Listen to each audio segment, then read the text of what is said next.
I've made up my mind. We might never see each other again. P.S. Please stop speaking ill of my daughter-in-law. Got it? You drove Mom to the edge. It's your fault. Give Mom back. I'm sick of being accused for no reason. Just so you know, it's your fault for trying to deceive me over and over again. I won't hesitate to fight back against a liar. Prepare yourself to get a taste of your own medicine and cry. My name is Kathy. I'm 43, live with my husband, and have no kids.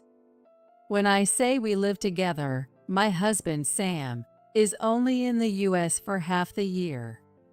He's a photographer traveling all around the world. It's a bit lonely not having him home for long periods, but I don't mind the waiting. The doorbell rang. It's me, Kathy. All right, Sarah, I'll open up now. I thought we might eat together, so I brought your favorite sweets.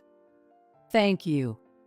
Since my father-in-law passed away last year, my mother-in-law, Sarah, started coming over to our place. She calls 2 or 3 times a week, asking if she can come over. She says it's boring being at home alone. It's rare for a daughter-in-law and mother-in-law to get along well, but we visit each other's homes and even go shopping and on trips together. I don't think of it as a daughter-in-law's duty. I genuinely enjoy spending time with Sarah because we get along so well. Sarah is a lovely person, but can be a bit absent-minded. It's become more noticeable since she started living alone, getting lost in thought, or repeating the same stories. It's too early for her to be getting senile in her 60s. I want to support Sarah so my husband can leave for work without worry. Ideally, her eldest son, my husband's brother, and his wife should be looking after her. I wouldn't say it out loud, but it's an old-fashioned idea.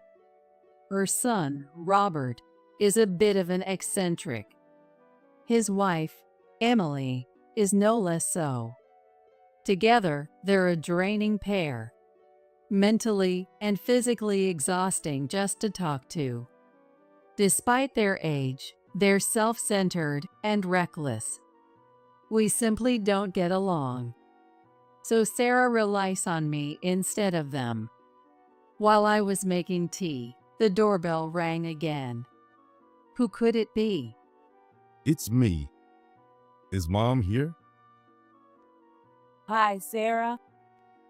Hearing Robert and Emily's voices, Sarah and I both grimaced. It's impolite to come unannounced these days. What should we do, Sarah?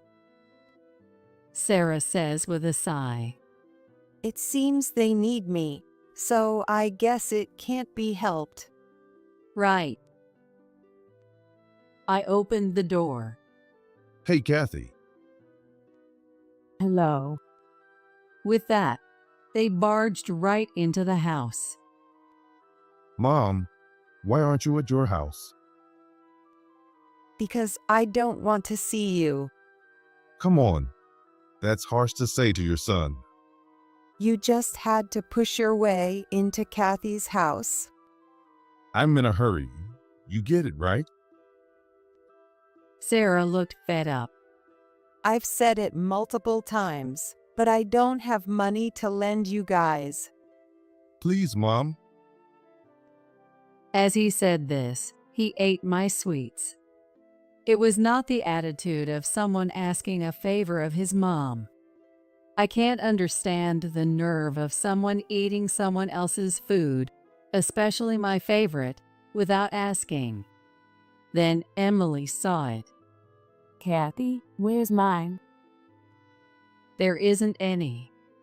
What? Really? I wanted some. Why would she think there was any? Robert, enough already. Sarah snapped. Every time you see me, it's lend me money. What do you think I am? What do you mean? You're my mom, aren't you? This foolish son. That's not the point. Both looked dissatisfied. But since Dad passed, there should be plenty of money, right? No, there isn't. That's a lie. You always give plenty to Sam, don't you? Yeah, that's right. What are you talking about? It wouldn't be possible for him to go abroad so often if not. It's not a vacation. It's his job. There's no such thing as unfair. If there's a job offer, no matter how long or dangerous, he have to go. It's not all fun. By the way, where is he now? Though I spoke angrily, they seemed unconcerned.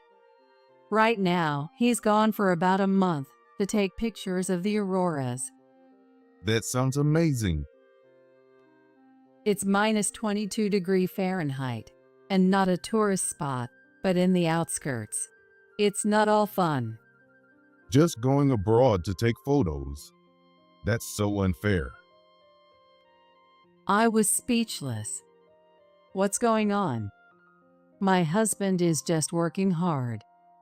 These people who overspend on eating out and leisure, begging Sarah for money, have no right to say such things. Anyway, I'm not lending you money. I don't have it on me either. You're so stingy. Fine by me if I'm stingy. I'll keep asking until you lend us some. Stop it. It's disgraceful. Seeing Sarah's firm stance, they seemed to give up. If it's not about money, you can come, but I won't be at home on Monday. I have a neighborhood association trip. Humph. I won't come. What an ungrateful son. Really, it's always Sam and Kathy. So unfair. They left muttering those last words, complaining about unfairness over and over. Your pants are sagging. Fix that first. We really don't get along. I'm sorry, Kathy. They are just too naive. I guess so. But from Sarah's perspective, he is her son, and maybe she can't be too harsh on him. I really don't want to be involved as much as possible. As I sadly looked at the sweets scattered around, Sarah apologized again, and I shook my head. Can't something be done about those two? 3 days later. As usual, Sarah came over to visit. Tomorrow is the day of her neighborhood association's trip. Sarah used to like traveling with her husband, but she stopped going on long trips after becoming alone. I encouraged her to go while she's still physically able, thinking it's better to enjoy life while you can. Kathy, what would you like as a souvenir? When it comes to trips, traditional sweets, of course. Got it. Where are you staying? Oh, didn't I mention? It's a day trip. Oh, I see. At that moment, Sarah's phone rang. Who could it be? The screen displayed the name Robert. I impulsively turned on the speakerphone. I felt guilty, like I was eavesdropping, but I had a bad feeling. Mom? It's me. What's wrong? I've embezzled some money from my company. Please, I'll definitely pay it back. Can you lend me some? We were stunned. Is this one of those scam calls? Mom, are you listening? Lend me the money for my sake. Sarah, getting anxious, confirmed over the phone. Who are you? What? It's me, Robert. Stating his name seemed to confirm it was really him. Please, I'm going to get fired. Help me, Mom. Why did you use company money without permission? Sorry. It was my fault. I know. He is a truck driver who spends most of his working hours alone, even managing his time card inside the truck. In other words, he wouldn't normally even see the company's money. Why would he have access to use it? It's not right to resort to such tactics just because he can't get a loan.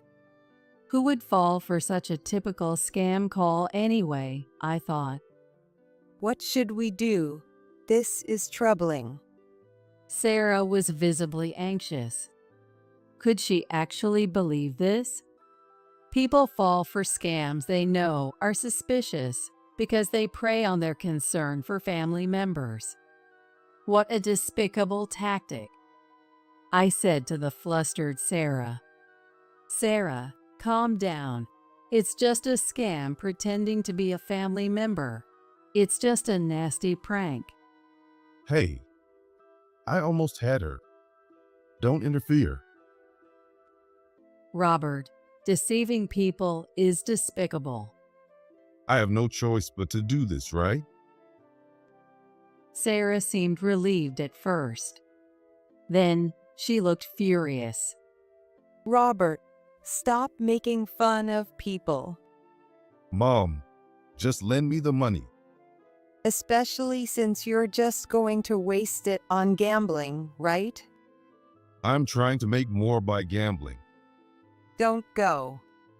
Well, if you lend me enough, I won't have to go. What a ridiculous argument. It's infuriating even to listen to. You don't even plan to pay it back. Come on. It's going to be mine eventually anyway, right? Robert, that's after I'm gone, isn't it? Oh, well, I mean, Really, it's always about money with you. That's why I can't trust you. That's why I don't give you my house keys. She was shaking with anger. Listening to this makes me feel terrible too. who has the key then? It's Kathy.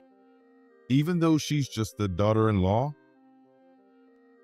How could you say that? She's more reliable than you are. What? Anyway, it won't be long before I'm gone, just like you want. Sarah said bitterly. I couldn't keep quiet anymore. Robert, that's enough. There are things you shouldn't say. Don't interfere, outsider. Do you understand how Sarah feels? Don't talk like you know. Switch with Mom. I'll take it from here. Excuse me. What a troublesome son.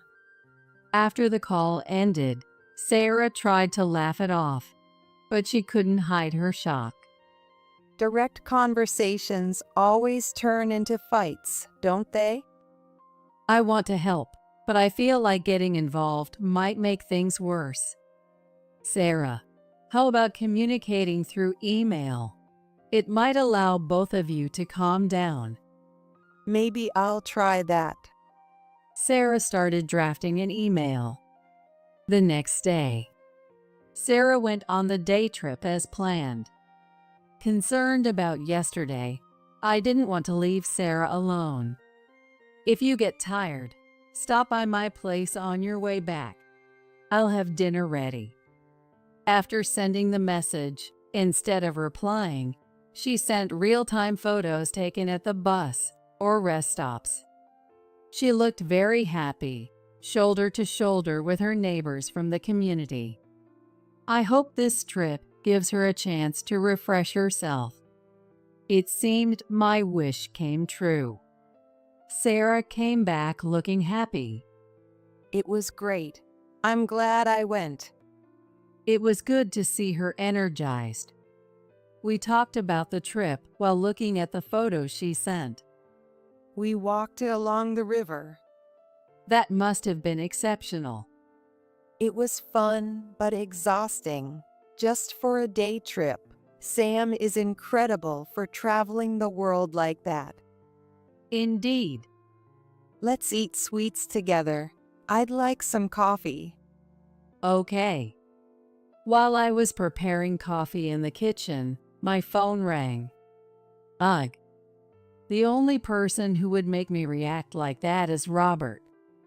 What could he possibly want? Hello? It's all your fault.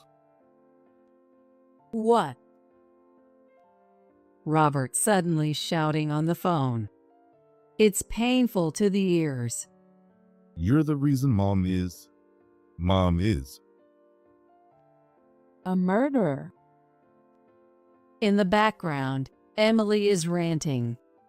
Wait, what are you talking about? I asked him. Mom has been called to heaven. You drove her to it. What? You wouldn't know, would you? I'll tell you. I got an email from Mom yesterday. If things stay the way they are, I've made up my mind. We might never see each other again. P.S. Please stop speaking ill of Kathy. Get it? Mom died because of you. Oh my God. I can't understand his interpretation at all. Certainly, it's the kind of message an older person might send, but anyone involved in yesterday's conversation should be able to understand it. Sarah is actually at home. That can't be. No use lying. Now that Mom is on a trip, it's my chance. I mean, now or never. Give me the house keys now. The keys? Oh, for her funeral arrangements. I see his motive. He plans to frame me and search the family home while Sarah is away on her trip. Even though it's just a day trip. He wouldn't think she's at my house today of all days. I truly despise him for scheming like this and treating his own mom as if she were dead. This isn't just a screw loose. It's like he's missing essential parts, something vital for being human. He can't imagine how much Sarah and I could be angered or saddened by his actions. Unforgivable. Robert, I need to verify something. Could you come over? Fine, I'll be right there. Have the keys ready. I asked Sarah, who was relaxing in the living room, to apologize, but to go buy some milk, so I could get her out of the house for a moment. Robert showed up right away, full of enthusiasm. And then there was Emily. Hey, Kathy. Hello. Their casual demeanor was astonishing. In their minds, Sarah was supposed to be dead. Their plan was far too careless. Hand over the house keys. I wiped my eyes with a tissue. What's wrong? I can't believe Sarah is gone. The two looked baffled. You can't forget the script. Ah, yes. That's right. Right? It's so sad. The two panicked. Their acting was terrible. No, it's your fault. You have no right to cry. They seemed to remember the narrative that I had driven Sarah out of this world. I quietly pulled out my smartphone. Here's a photo Sarah sent me today. It showed her smiling side of the river. The picture was taken in a famous river. Seeing this, the two exclaimed wide-eyed. Where is this? I said distantly. Where do you think? It looks like it's in the clouds. The two gasped. Could it be heaven? No way. Look, Mom doesn't have legs. It's just that you can't see her legs in the early morning fog. Didn't they even know where she went for a trip? As the two panicked, I showed them another photo. It's Sarah standing on the bridge. She looked tired, probably from walking. I murmured, "Looking at this, Sarah seems to have some regrets." Is this the river Styx? No way. Stop joking. Mom's just on a trip, right? What are you talking about? No, I mean, that's not it. Robert, this isn't my fault. I haven't done anything. Please don't suspect me.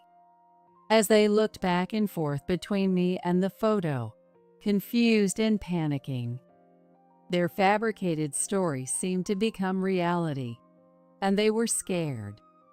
Hey, let's just stop this, okay? Shut up. We can't back down now. I looked at them with bitterness. Let's end this foolishness. It's time they admit the truth and apologize. I think this will make it clear. It's from Sarah. Please enjoy. I opened a box of traditional sweets, the souvenir. They should realize by now. But they didn't. Are these funeral treats?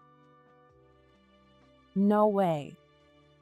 The funeral is already over? We weren't even invited. Sarah must still be mad at us. How did it come to this? Look closely. Are they losing their judgment from fear? The two are pale with despair, tears in their eyes. Is Mom really gone? Hey, calm down.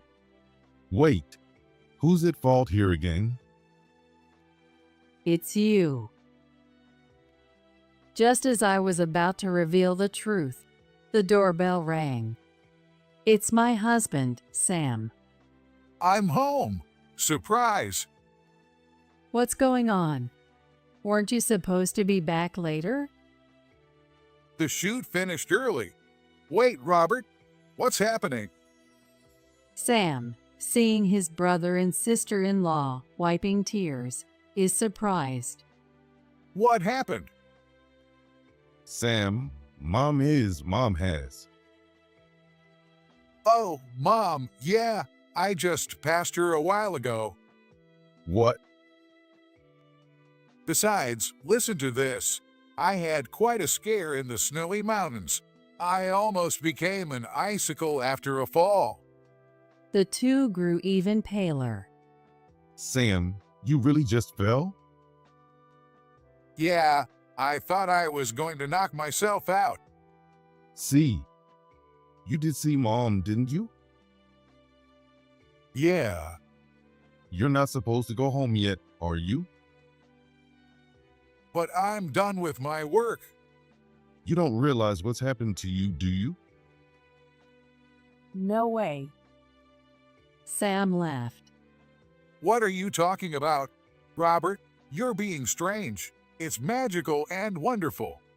You should try it too. What? The auroras, it's like angels descending from the sky. Has the call come for us? We'll pass. It's too soon for us. They shook their heads in a cold sweat. Look, we're going home. We've been feeling a chill here, and we don't want to stay. A chill? Yeah. It feels ominous. Are you sure it's not just your imagination? Robert, were you always this sensitive? Sam held them back. It's all right. Why don't you stay a while longer? I'm sure Mom will be here soon too. Hearing this, they gulped noisily. Mom's coming? Soon? Yeah, she said she'd be right here. Wait for her. No. No way. The two screamed and dashed out of the house. But they ran into Sarah, who had just returned, at the entrance. Whoa, No. What are you doing, screaming at the sight of me? Mom, weren't you supposed to be on a trip? Tell us that's true. What? That trip ended a long time ago. No, that can't be true. It was a short trip, but it was heavenly. Wait. Please wait. I'm changing my ways, Mom. Don't go yet. Robert, his face contorted with tears, surprised Sarah. Well, that's good. But what happened? Emily was also crying out of fear. Sam was dumbfounded by the situation, but explanations would have to wait. Robert, you said you're changing your ways. Can you please stop asking for money? I will. I'll stop. I'm glad to hear those words. He must have realized the gravity of his previous jokes. What's going on? I really don't know. I see. Let me explain. I want to hear about the Auroras from Sam, who had just returned after a long while. It looks like this will be a long conversation, so I'll make some tea. There's plenty of sweets, so no worries. Later, Robert, who had said he felt a chill, developed a fever. It's not surprising after all that cold sweat. Maybe it's a fever from realizing his mistakes. However, Emily and he keep saying it's a curse or retribution, turning into a feeble version of themselves. Such impressionable people. Or rather, they are simply too straightforward. If only they'd live honestly, they are essentially good people. At least, that's what I hope. For now, I don't intend to forgive Robert, and even if he repents, it doesn't erase his past actions. No matter how much time passes, we will never see eye to eye. But for Sarah, no matter how old her son gets, he's still her son. A troublemaker who just grew up. They say the child who causes the most trouble is the dearest, and as always, she'll probably forgive him again and again. Thinking this, Sarah exploded with anger upon hearing everything. Between the attempted scam and the near burglary, and learning her bought souvenirs were nearly used as funeral treats, anyone would get angry. How can you, at your age, not know what's right and what's wrong, you idiot son? I'm sorry. Instead of his usual retorts, he just apologized. Maybe that's a small improvement. But I'm still very much alive, so don't you forget that. Nothing wrong with that. Stay healthy as long as you can. We may not get along, but on that we agree. Sam will soon leave for work abroad again. While he's worried about the family, he says it's all good because I'm here. It's a bittersweet feeling. I'll keep an eye on Sarah as her tea buddy and watch over Robert, so he can go work with peace of mind.